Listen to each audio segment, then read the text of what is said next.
দেশবাসীকে তার যে আগমন, সে আগমনের বার্তা দিচ্ছেন। তারেক রহমানের আগমনের বার্তা কিন্তু তিনি নিজে নিজে হাত নাড়িয়ে তিনি কিন্তু সেই বার্তা, সেই আগমন দেশের মানুষের কাছে পৌঁছে দিচ্ছেন। এবং তার যেই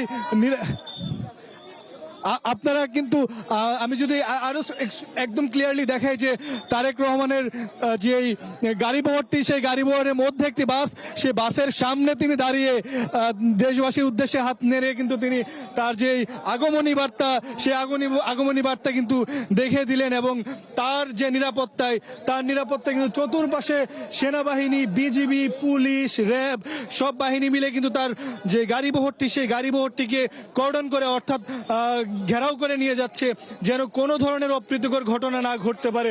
এবং আমরা কিন্তু দেখতে পাচ্ছি যে তার গাড়ি বহরটি ধীরে ধীরে বিমানবন্দরের যেই জায়গা রয়েছে, বিমানবন্দরের এলাকা, সেই বিমানবন্দর এলাকা ত্যাগ করছেন।